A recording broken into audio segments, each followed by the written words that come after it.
Hi guys and welcome back to the Mighty Blues. My name is of course Cameron and welcome back today to another live stream. It is Monday.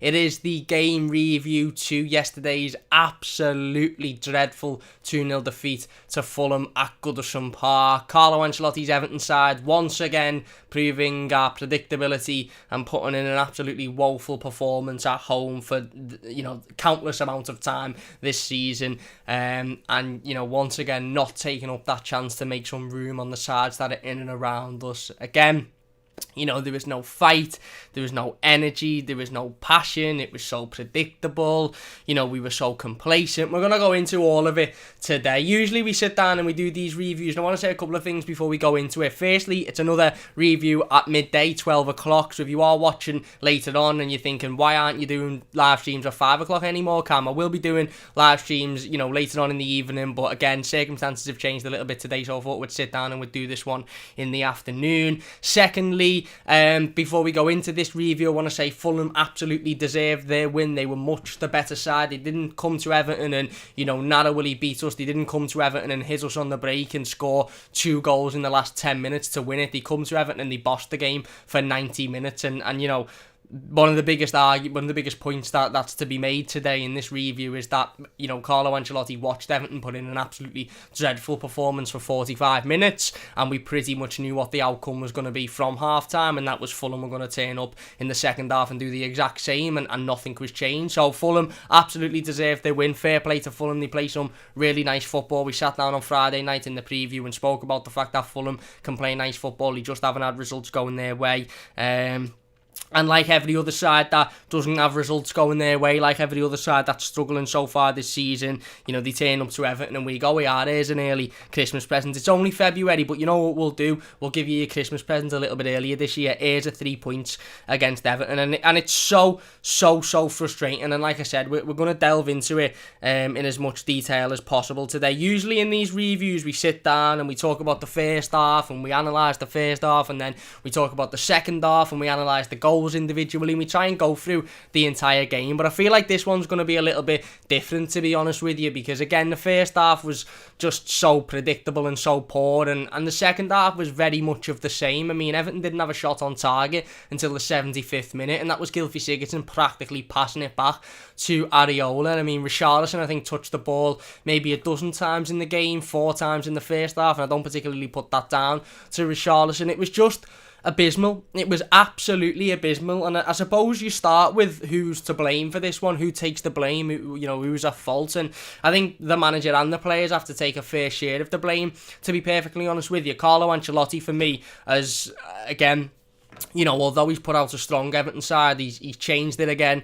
He's played Mason Holgate and Ben Godfrey at centre half, who on the outside looking in, I suppose, and on paper those two should have been able to do a good enough job at centre half and put a good enough performance in, but they just couldn't. It showed that the two of them are just far too inexperienced to lead the centre back partnership, and it showed how badly we missed Michael Keane and Yerry Mina. I also think Carlo would, like I said, had watched that first half for 45 minutes, seen how bad we were, seen that we were having no attacking outlet anyway, regardless of the fact that Fulham were the better side and Fulham were getting forward and Fulham were creating chances, and Robin Olsen had to make a save in the opening 20 seconds. Forgetting all of that, the bare basic was that he should have been able to see that we had nothing up front, and Richarlison wasn't touching the ball at all. He may as well not have been there, and yet we still played out the second half in the exact same way. There was no, changes of personnel at half-time. There was obviously no tactical changes at half-time. So I think Carlo takes a lot of the blame for yesterday's performance, I do. And again, I feel like we need to have this conversation about the fact that we can criticise Carlo Ancelotti. We can criticise Carlo Ancelotti's tactics. We can sit here and be unhappy and be frustrated at performances without wanting him sacked and without, thinking it's the end of the world. But I also think the players take a lot of the blame. There was no fight yesterday. There was no passion. There was no energy. It was complacent, and they didn't look like they cared. They didn't look like they wanted to be on the pitch, and they didn't look like they could be arsed, frankly. And for as much as Carlo's tactics might have been wrong and lack of substitution at the right times might have been, poor, those players on that pitch yesterday should have been more than good enough to put a performance in, and they didn't whatsoever. And you know what? I don't want to sit here and sign and play the the told you so game, because I didn't sit here on the preview and say, oh, I've got a bad feeling about this one, because I wouldn't. But to be perfectly honest with you, coming into this game yesterday, I didn't have the greatest of feeling in my stomach. And the reason for that is because I've seen this far too many times before, certainly this season included. West Ham at Goodison Park. West Ham had a decent side, but we should have turned up and beat them. Leeds at Goodison Park. You've had Newcastle away and at home this season. Far too many times have we been on a decent run of form. We've put good performances in against tough sides, and then we come up against the so-called easy sides, and I quote that because Fulham deserves so much respect for yesterday, because they're a team fighting for relegation. They're a team fighting at the bottom end of the table. They're a team that could very well go down this season. You watch that performance yesterday and you think they don't deserve to go down. They turned up with so much confidence and they bossed us off the park for 90 minutes. Yes, they won 2-0, and if Everton had turned up and put an half-decent performance in and got unlucky, you could have said, well, okay, Fulham weren't great, but Fulham played like the team fighting for the Champions League yesterday. Fulham played like the team that want to finish in a European position, and Everton played like the team that are fighting at the bottom of the table, fighting relegation. And that's the most frustrating thing, because time after time we're seeing Everton, and we'll sit here before the City game on Wednesday and say, oh, we're coming up against Man City, we're going to get battered left, right and centre, it's going to be horrible, this, that and the other. And it wouldn't surprise me if Everton put a performance in on Wednesday. It wouldn't do. I think we'll win, no, because I think even if we put a 10 out of 10 level performance in, I still don't think we'd beat Manchester City, because they're very, very good and they're much better than we are. But it wouldn't surprise me if we showed a bit of fight, we showed a bit of passion, we rose to their level. And that's the most frustrating thing, is because every time we come up against these sides, certainly at Goodison Park this season, and you think, we should win this game and lead us into a tough run of fixtures on a nice 3 points, we just don't. We just bottle it. We absolutely bottle it. And Carlo Ancelotti made a lot of changes to the side, including 2 centre-half changes, which I think were wrong. And okay, you could look at it from the outside and think, well, he's resting Michael Keane and Yerry Mina ahead of Manchester City and Liverpool next week. He's making sure that they don't pick up injuries left, right and centre, and that's okay. But what was the more important point? This is the question I want to ask to everybody watching live, anybody watching as a YouTube video. If you're watching live, by the way, massive thank you. We'll get in the live comments in a moment. If you're new to the channel, don't forget to subscribe, leave the stream a like, share it on social media, all that good stuff. But this is the question I want to ask to everybody watching. What was the most important 3 points? What out of those 3 fixtures coming up, which was the most important to win? Was it Fulham? Was it City? Was it the Merseyside derby? And some people might now say, after the Fulham result, well, it's the Merseyside derby because it's away at Liverpool, we haven't won for that long, blah blah blah. Fair enough. What was the most important 3 points after the Manchester United, after the Tottenham game last Wednesday? Looking at these next 3 fixtures, which would you have said was the game that we need to win the most? For me, it's Fulham. Absolutely Fulham, 100%, because Fulham was the easiest game. Fulham was the game that we should have been taking control of. We should have comfortably won. Manchester City, your fate isn't in your hands against Manchester City. Like I said, you can put a 10 out of 10 performance in, you can be absolutely outstanding, and you'll probably lose, because they are very, very good. They've broke all sorts of records this season for consecutive wins. I think they're on a 15, 16 game win streak or something like that. They haven't dropped points for God knows how long. They've only conceded 1 goal in about 6 months. They're absolutely exceptional. So even if you put a 10 out of 10 performance in against Manchester City, you very well could still be looking at a 2-1, 3-1, 4-1 loss, because they're that good. Even if you show fight, if we play like we did yesterday, then it'll be a cricket score, mate. And forget your 9-0 Southampton getting laughed at. It'll be a cricket score if we play like that against City. Liverpool again, Merseyside derby, okay, understandable. It's a difficult game. They're in bad form at home. We're in good form away from home.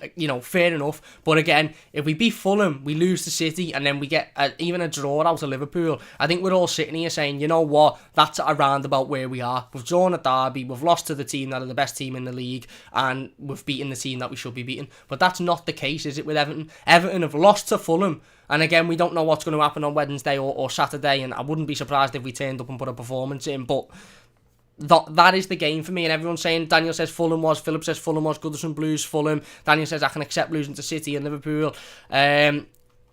Exactly, and I don't accept any loss. And I won't accept any loss. And if we lose on Wednesday, I'll come here and I'll be upset and I'll be frustrated, and it'll be the same on Saturday night. But if you lose to a better side, showing fight and passion, there's nothing wrong with that.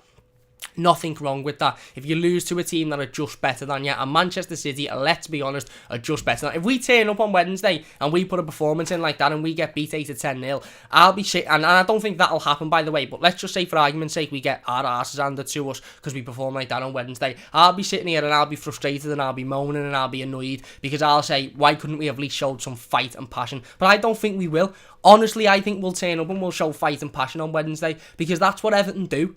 Whenever we've got a difficult fixture, we step up to the mark. And whenever we've got a so-called easy fixture, we just bottle it. And it's complacency for me. It's absolutely complacency. And that's why these players need to take as much responsibility as Carlo Ancelotti. We can all sit here and say Carlo's substitutions were poor and why he brought Tom Davies off beyond me. I completely agree. We can all sit here and say... again, the team selection was wrong or the tactics were wrong. I completely agree, and I understand that Carlo Ancelotti has to take a large portion of blame for that. But those players, once again, have put in a complacent performance where they've took the foot off the gas when they thought that they'd just have a comfortable win, and it's not been the case. And I go back to an interview that Alex Iwobi had a couple of weeks back, and Alex Iwobi didn't play in this game, by the way, and he might have just been talking about himself. There's no guarantee that Alex Iwobi was referencing the entire squad in what I'm about to say, but he said this is his words. He said it was after the Leeds performance and the Leeds results, and obviously which showed a lot of fight and a lot of battle and a lot of energy in that midfield, and would won that game in a way that I think we were all proud of. And Alex Iwobi done an interview, I think, with Sky Sports, and he sat down and he said, what was the difference between Newcastle and Leeds? What was, why did it go so wrong against Newcastle, and why did you turn up against Leeds? And he basically said in a roundabout way,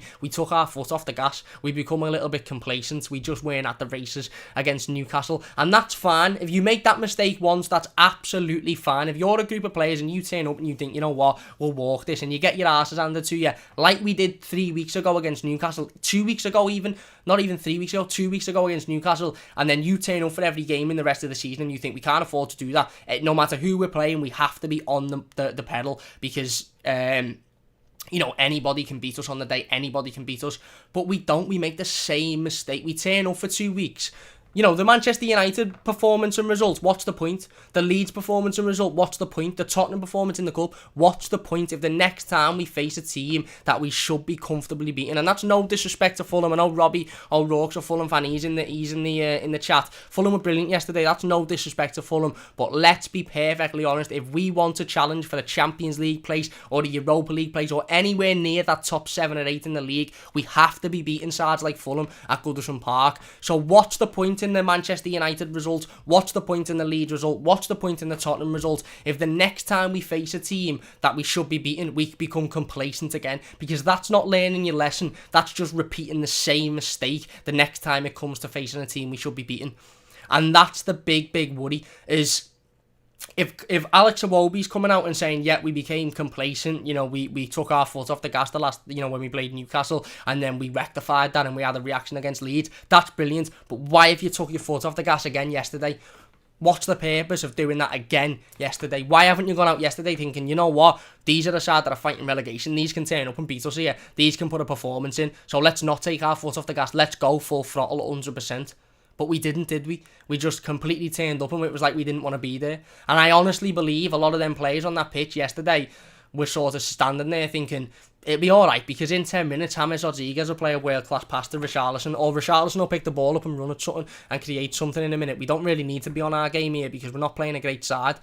Reality of the situation was Fulham absolutely ran rings around us yesterday, absolutely ran rings around us and deserved their 3 points, absolutely.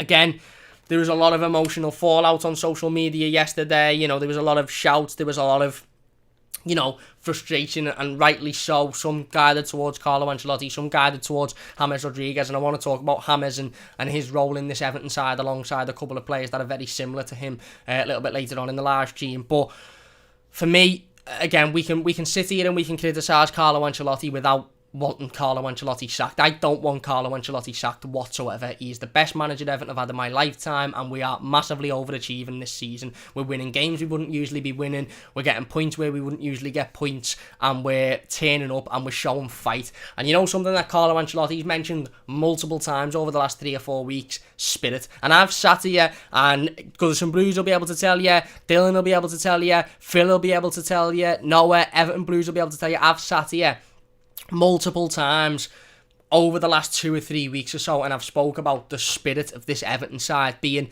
different to what it used to be. Turning up at Old Trafford, coming back from 2 goals down to make it 2-2, and then getting the equaliser in the last seconds of the game, showing that fight, that determination, that never give up attitude. Duncan Ferguson alluded to it, Carlo Ancelotti's alluded to it, we all have. Turning up against Leeds after a poor performance against Newcastle, and fighting and battling, and, you know, putting in a really, really, really good performance in the first half at least, and, you know, showing a lot of energy and showing a lot of intensity, turning up against Tottenham Hotspur, conceding 4 at Goodison Park, but still winning that game, battling, fighting till the end, looking like the team that wanted the win. And Carlo Ancelotti, after every one of these games, and the same ways that he did after the Newcastle game, has spoken about spirit, and how you can have the best team in the world, you can have the best players in the world, you can have the best individuals in the world, but if they haven't got as much spirit as the opposition have, then they're not going to win that game of football. And he said that after Newcastle, and we all went, yeah, you're right. And then he said it after Leeds, and we all went, yeah, we showed spirit there. Against Man United, we've showed spirit there. Against Spurs, we've showed spirit there. We didn't show any spirit yesterday. No spirit whatsoever. And if Carlo Ancelotti has said that, and Duncan Ferguson has said that, why are these players still turning up in games of football, not showing spirit?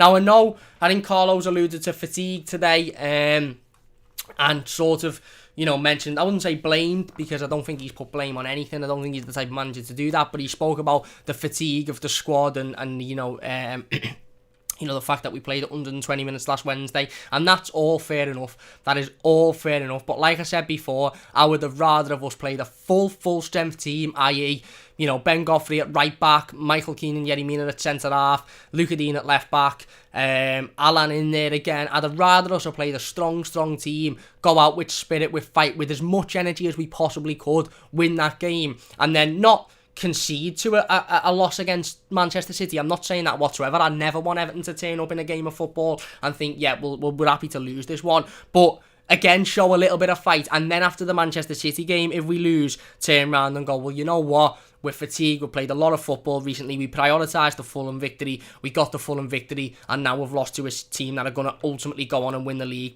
with flying colours, probably by about 30 points come the end of the season. I would have rather of that, because I'd have sat there on Wednesday and said, you know what, Carlo, fair enough, because even at a full strength at 100%, no fatigued Everton side, we would struggle to get anything against that Manchester City side at the moment, because they are excellent. But what did we do? We've prioritised a game of football that there's no guarantee in whatsoever over a game of football that we believed there was a guarantee in, and there wasn't. And that was, we believed that we were guaranteed to get something out of Fulham, and we haven't. We've had our arses turned over, and now the gamble is on getting something out of Manchester City. And I reverting back to my point, even in Everton at 110%, we can win. And you know, I'm not saying that we can't win. I'm not saying that we won't win. I'm saying we can win. But even at Everton at 110%, players fighting, battling, working hard, we will struggle to get something against Man City, and that's because they are head and shoulders better than anybody in this league at the moment. So for me, Carlo got it wrong in that yesterday. We should have prioritised beating Fulham and then gone into the City game, and you know what'll be sort of, and then focused again on the derby on Saturday. But we didn't. There was no fight, there was no passion, there was no battle. It was complacent, it was predictable. You know, again, like I said, that's pretty much all you can say in a nutshell. We'll get into the live comments then. If you are watching live, please do hit that like button. If you're new to the channel, don't forget to subscribe as well. Loads of content coming up over the next couple of days and months or so. We will have that preview to the Manchester City game up tomorrow. Should be an interesting one, that one. See a little voice crack there, that's how nervous I am for that one. Everton Blues says, hey Cam, love the vids. It was a rubbish performance yesterday. I do believe if we had Allen in that team, it would have been better, because Davis and Gomez were getting rammed past by too much players. I want to talk about Tom Davis in a moment, because I actually think Tom Davis was the best player in an Everton shirt yesterday, to be honest with you. Until he left the pitch, I think he was the best player in an Everton shirt, and I actually think Tom Davis's performance was not sabotaged, that's probably not the right word, but he wasn't helped by the fact that Gomez and Sigurdsson, and Decore as well, who didn't have his greatest of games, were pretty much standing next to him. Tom Davies is a player that you have to trust. We trusted him at Old Trafford, he was brilliant. We trusted him against Tottenham Hotspur last week, he was absolutely excellent. Tom Davies is a player who you have to give the same treatment as Alan. Would Carlo Ancelotti have gone out if Alan have been on that pitch and said to Gomez and Sigurdsson, you stand in and around him there because, you know, he might mess up? No, they wouldn't. He'd have said to the rest of the midfielders, leave him alone, he does his job well, leave him alone, you focus on doing your job. But it seemed like yesterday it was like, well, you know, just be around Tom Davies so he's got an easy output. He doesn't need that. Tom Davies is much better when he's left to do his job, and he's been excellent in recent weeks when he's been left to do his job. And why he come off yesterday was utterly beyond me. Noah says, hi Cam, that game was an embarrassment. Do you think Carlo was to blame? I think Carlo's to blame. I think the players are to blame. I think everyone's to blame, really. Dylan says, playing on the counter-attack against the big teams away. I get it, playing the counter-attack against Fulham at home. Nope, that will never be accepted by the government. Goodison faithful. Well, exactly, again.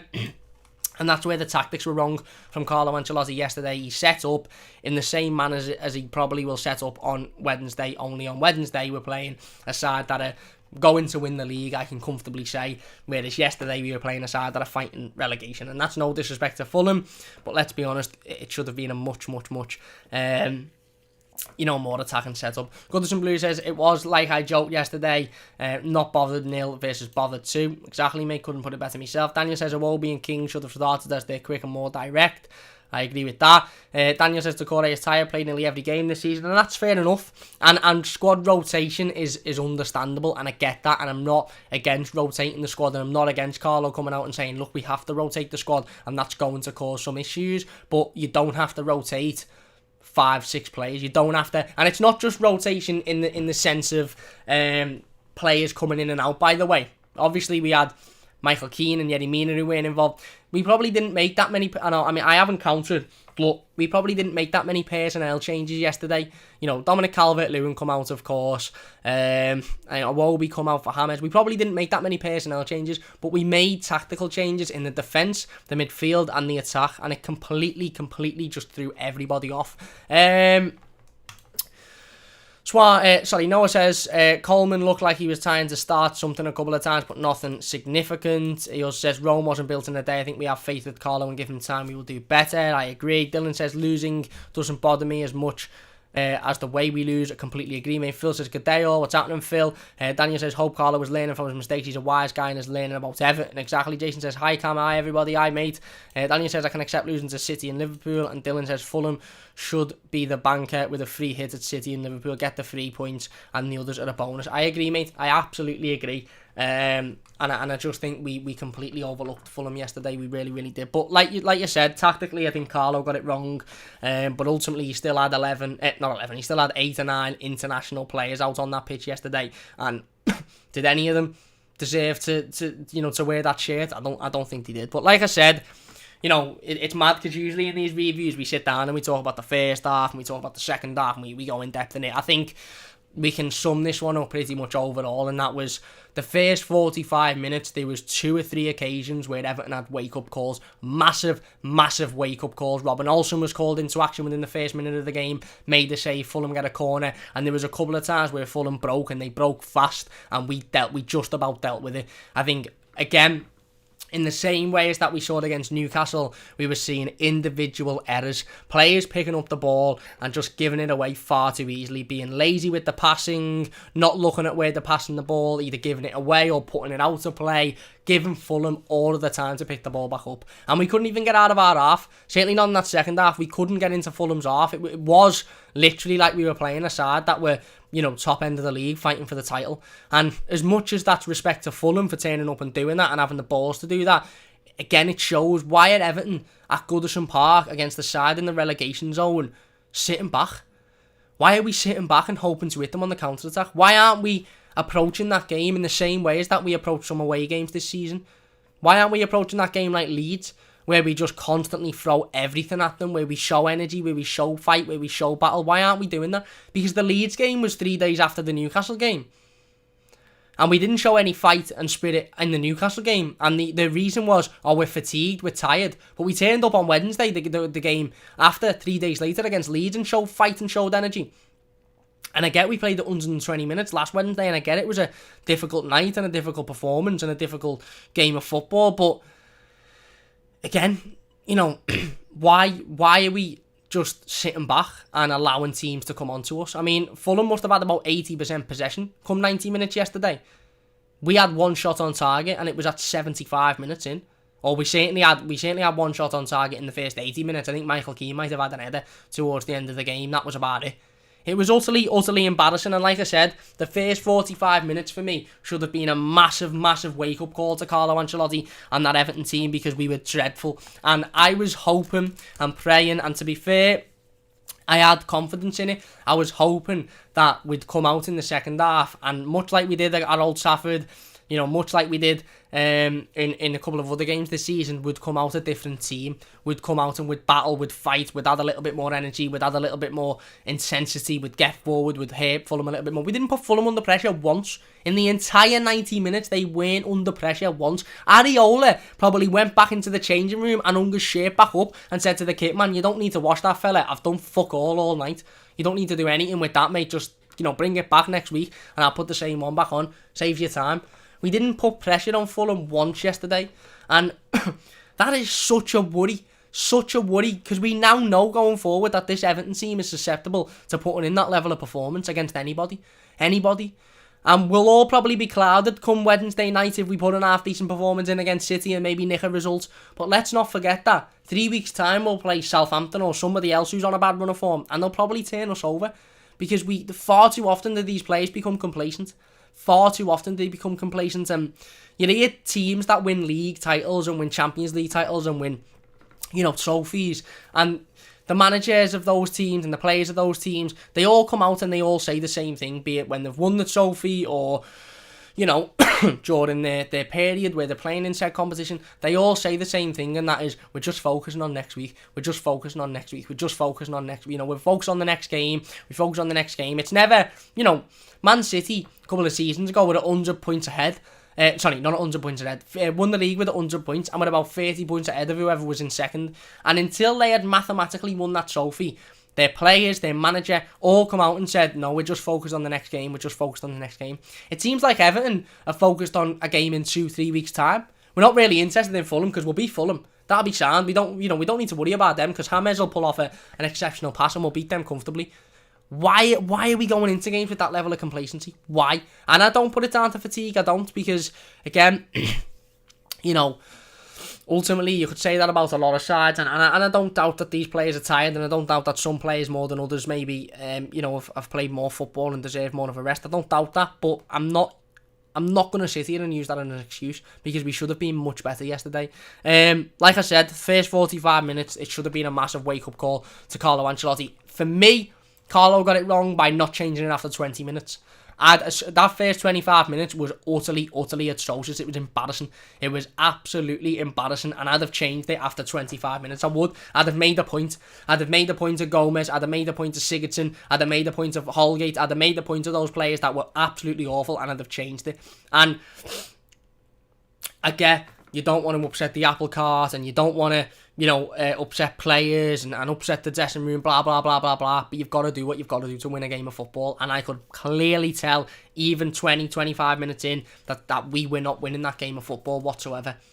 And I just knew it. I absolutely knew it, because we didn't show anything in that first 25 minutes. We allowed Fulham to come on to us. And like I said, my hope was that at half-time we'd either see tactical changes or we'd see personnel changes, where we could actually sit there and think, right, we're going to come out now a different beast. We're going to come out now and actually perform in this second half. We're going to show a bit of fight. We're going to show a bit of passion. We're going to show a bit of intensity. But there was none of it. There was absolutely none of it. And again, that's worrying.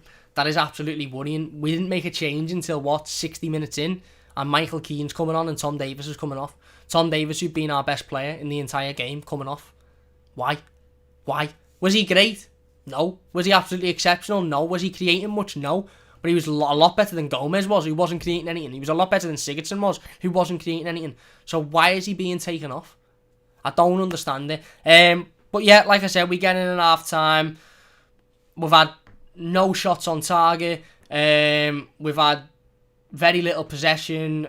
Richarlison's had about 2 touches of the ball. Semi says turned up and Cam's flying in on Carlo. I want to stress something. I really, really do want to stress something. It is perfectly acceptable to criticise, critique, question Carlo Ancelotti's decision-making, tactics, substitutions, etc., etc., in a game of football like last night where we got beat in that way. It's perfectly acceptable to do that without wanting him to be sacked. It is. I've seen some people who on Twitter have, said, that's it now. He needs to go. It's not good enough. Well, no, it wasn't good enough yesterday. But it was more than good enough against Man United when we nicked a point at Old Trafford. It was more than good enough when we showed the fighting bottle against Tottenham midweek and we won that game when we wouldn't usually win. It was more than good enough against Leeds. It's been more than good enough at multiple times this season. But the worrying thing is when it matters and when it should be more than good enough and when we expect it to be more than good enough, it's not. And that is worrying.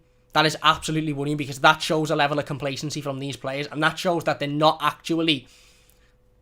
turned on to the situation. They're sort of just thinking, yeah, you know what, this game will bypass us, it'll be a comfortable win. And again, like I said, I'm not Carlo Ancelotti out. I probably never will be. He's the best manager Everton have had in my lifetime. And for every poor performance like this, we can match it with 2 excellent performances where we're winning games that we wouldn't usually be winning. 2 weeks ago, we were calling him a master and we were calling him a saviour of our football club. One result doesn't change that. But what it does change is our aspirations to finish in a European competition. If we want to finish in a European competition, we can't perform like that. We can't lose games of football like that. We can't lose to Fulham at home. We can't lose to West Ham at home. We can't lose to Newcastle at home and away. We can't lose to Leeds at home. Leeds are dreadful. Absolutely dreadful. They concede about 10 a game. Look at them yesterday. They're so applauded for their style of football, but yet they concede more goals than anything I've ever seen, and we couldn't put one past them at Goodison.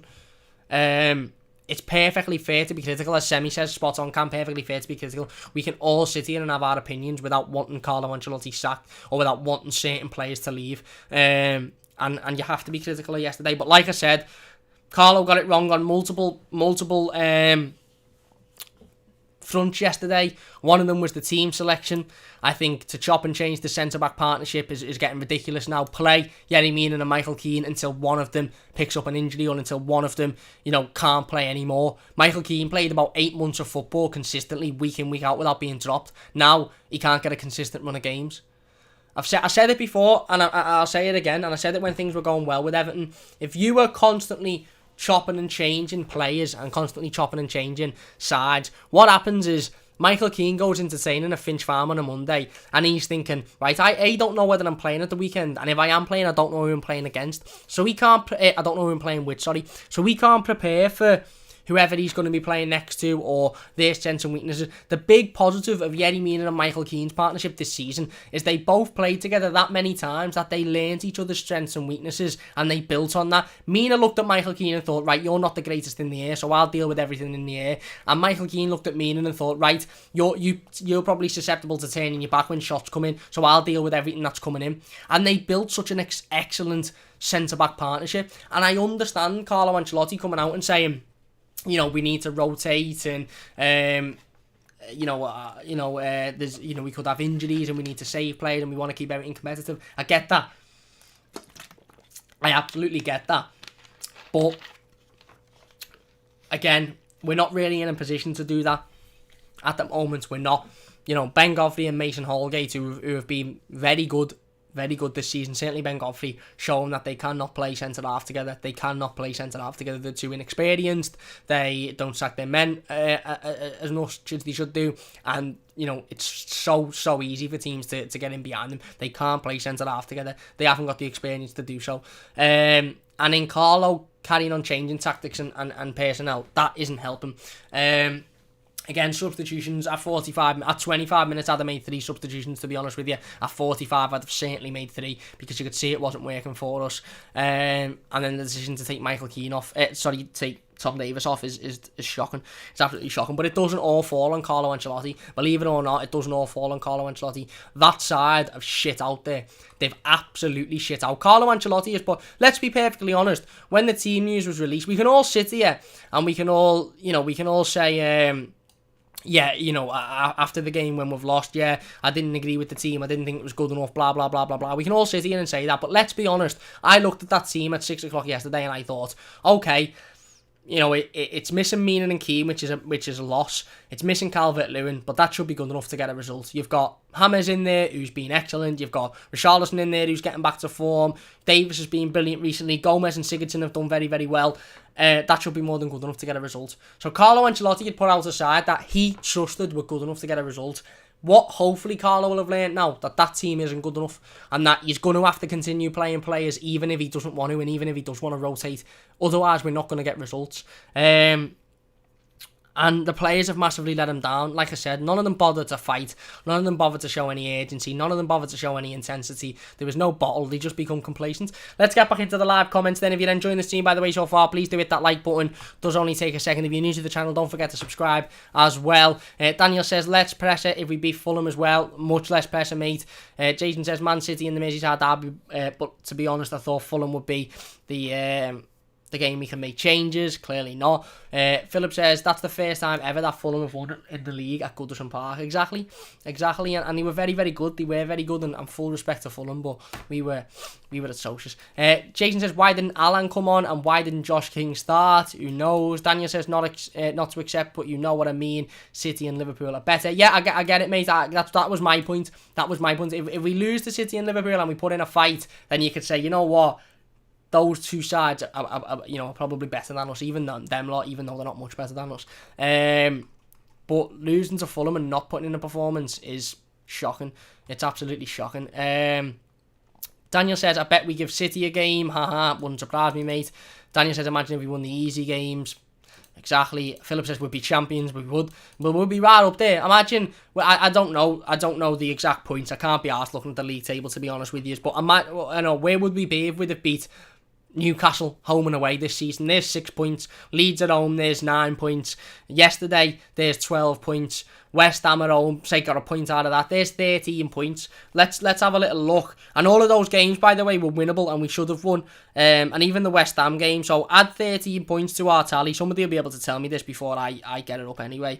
Everton are currently on 37 points. You add 13 points, we go to 50 points, which would take us second in the league, 3 points behind Manchester City.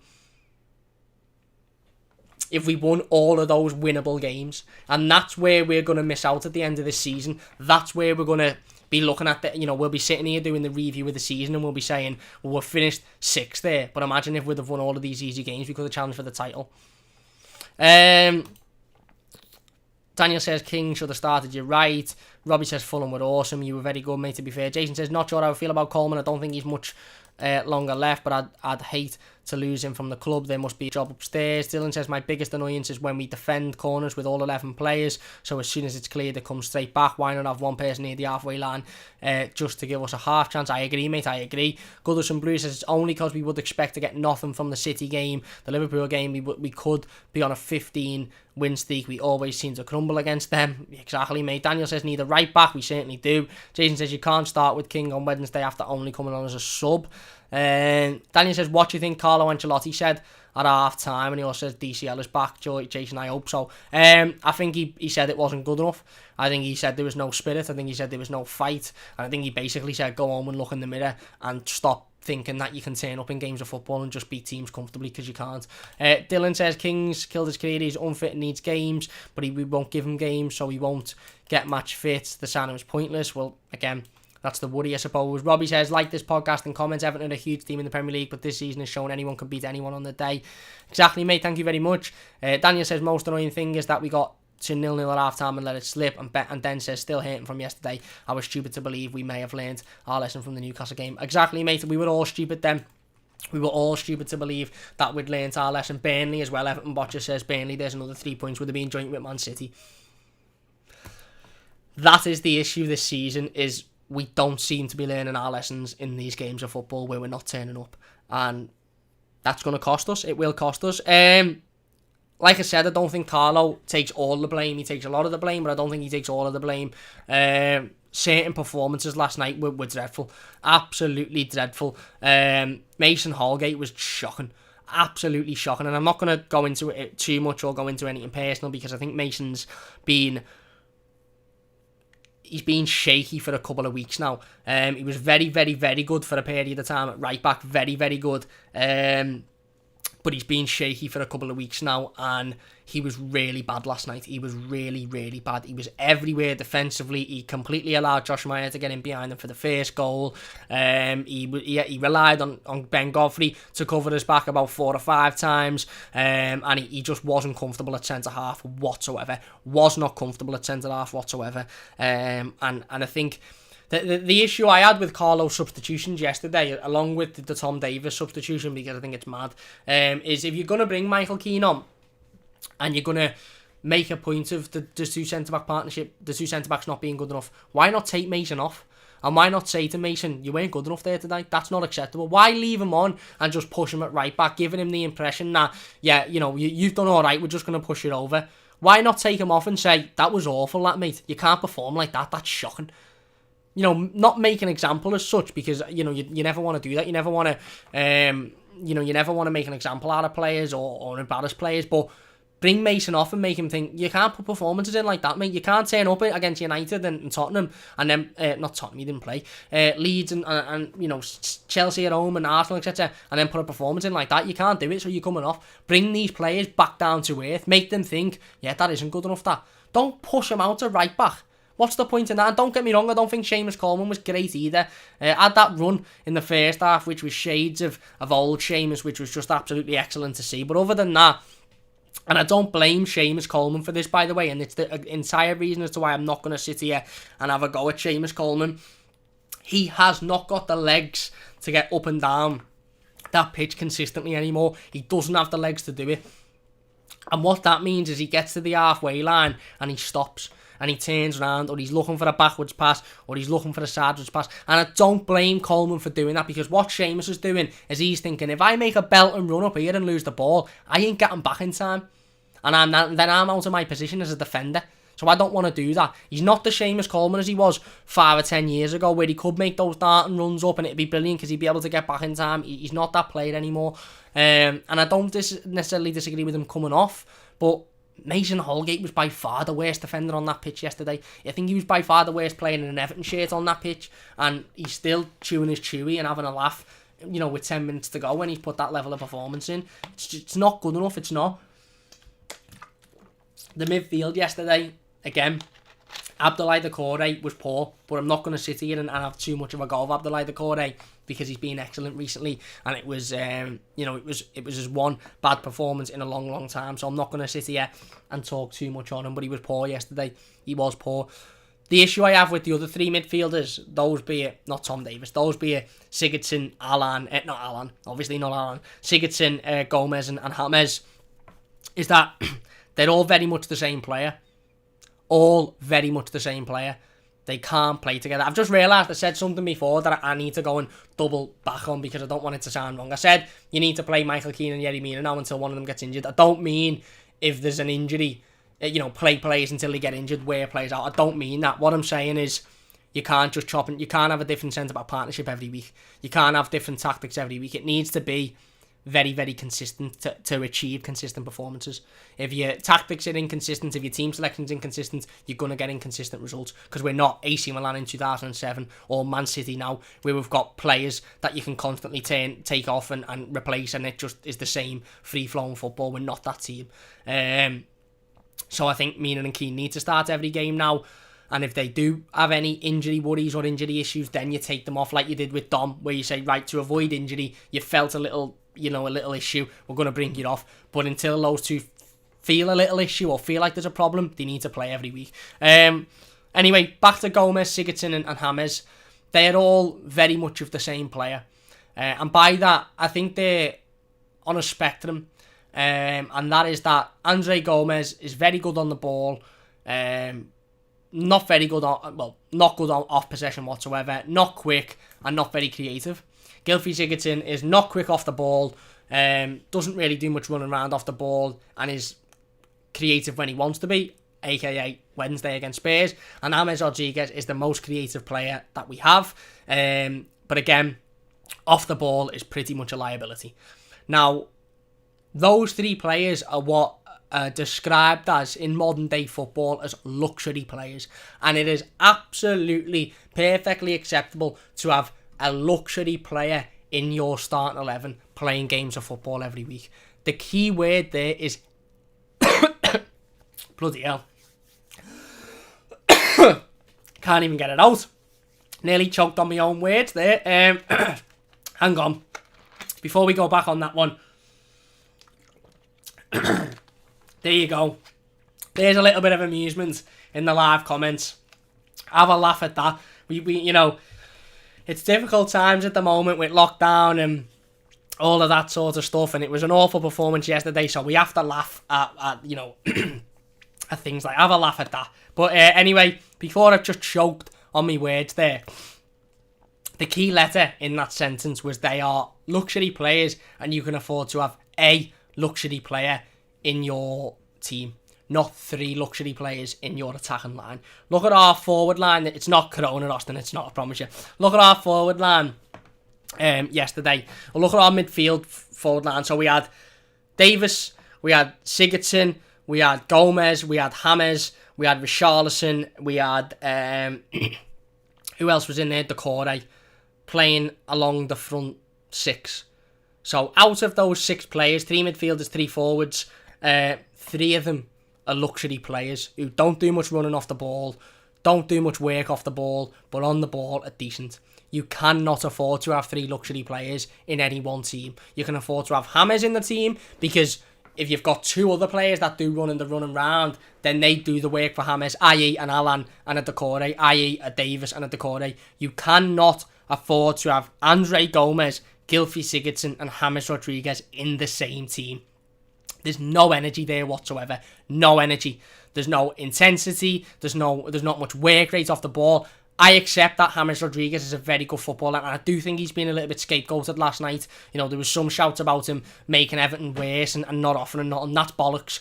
Absolute bollocks. He didn't offer anything yesterday, but that's in the norm. Bollocks. He offers us an awful lot. Is he going to work his bollocks off the ball? No, he's not. He is a liability off the ball, but we knew that with him coming in. He's not in this Everton team to do the defensive duties or to cover for Andre Gomez or Gylfi Sigurdsson. He's in this Everton team to create, and he creates an awful lot.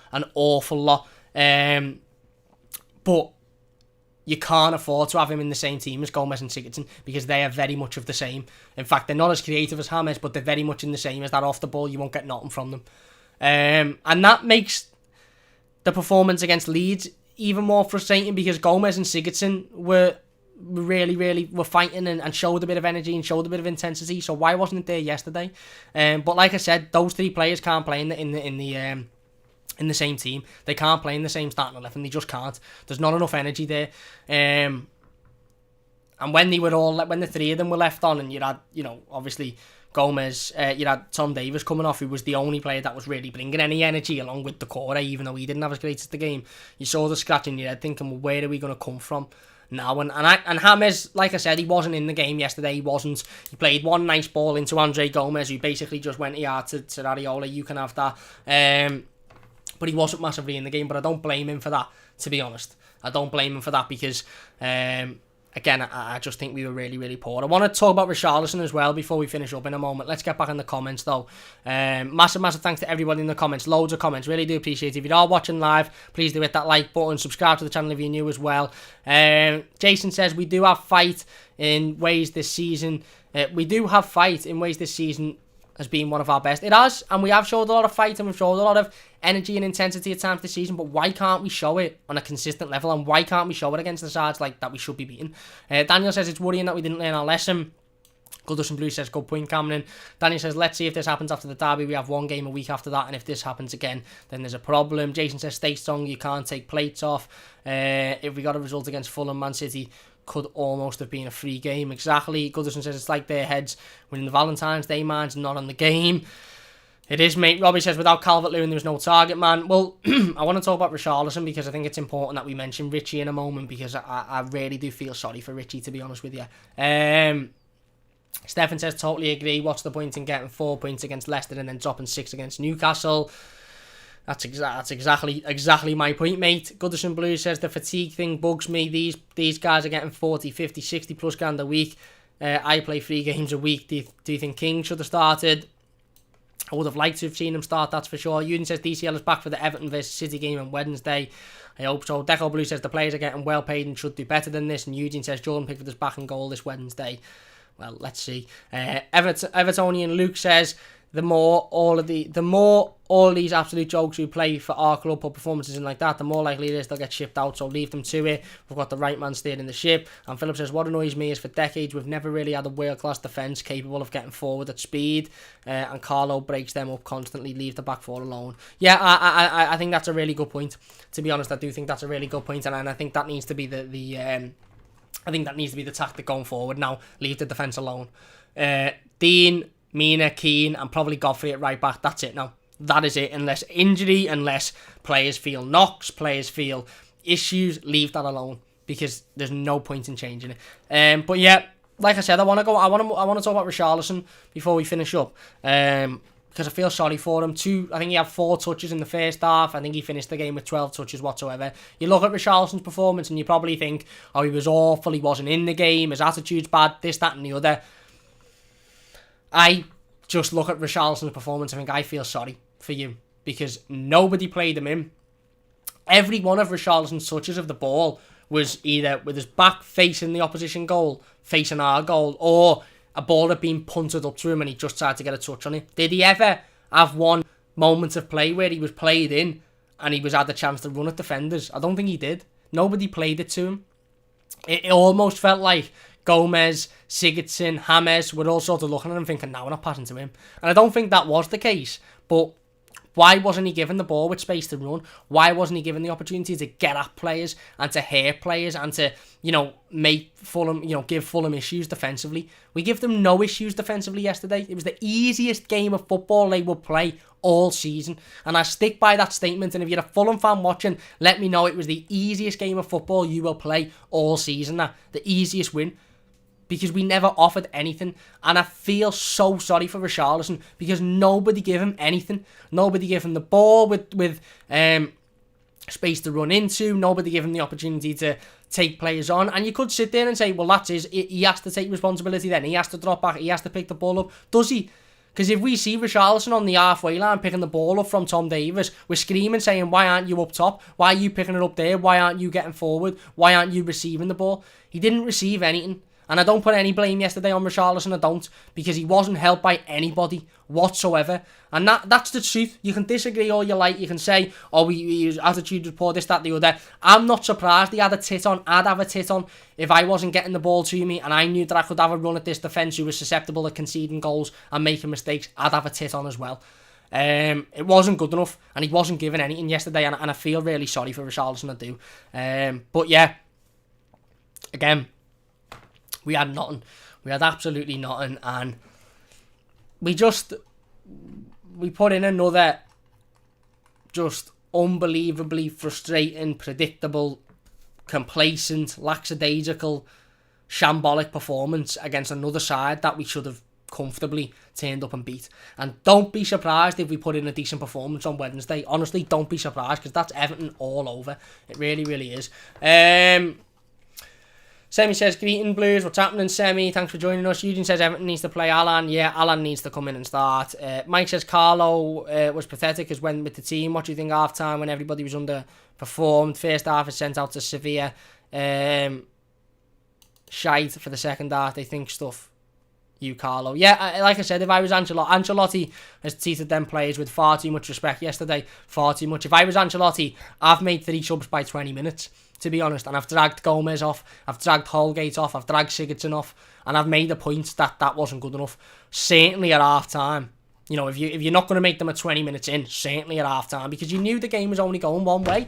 You knew it was only going a Fulham win, because they were getting at us, they were constantly causing us issues, and we were causing them no issues. So even if Fulham didn't score and didn't make the most of their chances, you knew we weren't winning the game. So it was either going to be a defeat or a draw.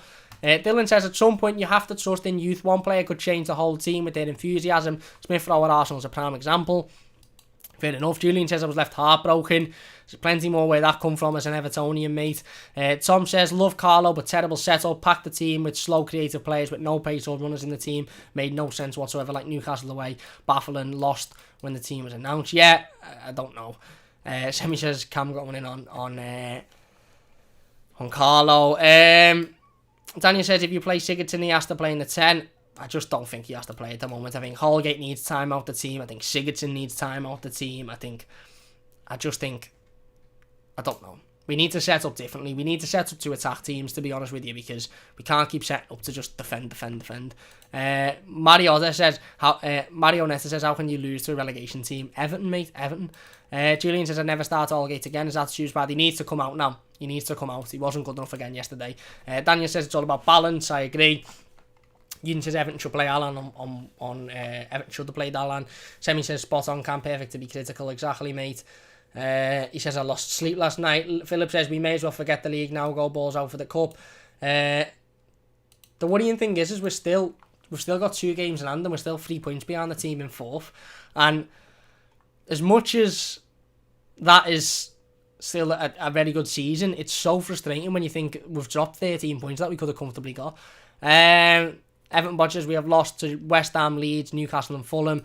Semi says I can see Sub and Mina and keen to rotate, but never both. I'd start at least one. Yeah, I'd start both, but at least one. Exactly, mate, exactly. 100% agree. Why both without the team is beyond me. But anyway, look, we're going to finish it up there then. Not much more to say. We haven't talked about their goals. We'll go through them quickly. First goal, ball comes in. Nobody's attacking Josh Maja. He gets it, I think that's how you pronounce it anyway. He gets in at the back post. He knocks it in. Comfortable. Holgate again at fault. Second goal. Shot comes out from the outside of the box. Olsen tips it onto the post. Nobody's attacking Josh Maja. He puts it in for the second, and that was it. Game over. But that was always coming. They were the more creative side. We had our first shot on target after 75 minutes at Goodison Park against the team that are fighting relegation. And that's just not good enough. Anyway, that's going to do it for today's live stream. If you have enjoyed this one, please do hit that like button. It does only take a second. If you're new to the channel, don't forget to subscribe as well. Philip says, just wonder if Carlo's mind was elsewhere, getting burgled and knowing your daughter was alone. Must be very worrying to him. Yeah, listen, I don't want to talk too much about it because I don't want to put... And Carlo Ancelotti won't mention that, so I don't want to mention it too much, but maybe. Antibo says Holgate's going to finish someone's career, can't tackle and jumping in over the top. Philip says great team, Cam, cheers, thanks, cheers Phil. Chris says you made me laugh at your rant last night about Gomez and Sigurdsson, you done more sitting than they did in the game. I did, mate. Semi says thanks, Cam, cheers Semi. Antibo says now we'll get dicked worse. Lol, City take no prisoners. In fact, if we play against City, we're going to determine how good our season is. Karen says City will dance through us on Wednesday on that show, and they will. They absolutely will. They'll absolutely embarrass us on Wednesday if we perform like that, but we won't perform like that. Well, I would not be surprised, and I don't think anyone in the comments, or if you're watching as a YouTube video, leave your comments. I don't think anyone would be surprised if Everton turn up, and I'm not saying win, but put a performance in and do us proud and show a bit of fight and show a bit of passion on Wednesday, and we'll all be sitting here saying, you know, win, draw or lose, that's what we want to see. Why couldn't we have seen it yesterday, man? Why? Daniel says, brilliant, Cam, cheers. Daniel 11 watches Holgate as a go when we get a new right back. Well, yeah, we need a new right back anyway. In terms of Mason, again, he's had a very hot and cold season this season, but he's not been great recently. If you've enjoyed this one, please do hit that like button. Once again, massive thank you to everybody in the live comments. I got through the majority of them. Sorry I couldn't get through them all. If you're watching as a YouTube video, please do leave your thoughts in the comment section down below, and we'll get involved with as many of them as possible. Massive thanks to everybody watching live, of course, as usual. If you're new to the channel, don't forget to subscribe. Leave the live stream a like if you've enjoyed it as well. Share the stream. Follow us on social media, all that stuff. We'll be back tomorrow live with the game preview to the Manchester City game. So yeah, that should be an exciting one. Look out for that one. Semi says take care everyone. Cheers Semi. Everton Bot says crazy the club looking for a new centre back that is left footed. There you go. Anyway, big thanks for watching. If you've enjoyed it, leave a like, subscribe if you're new, and we'll see you soon on the Mighty Blues.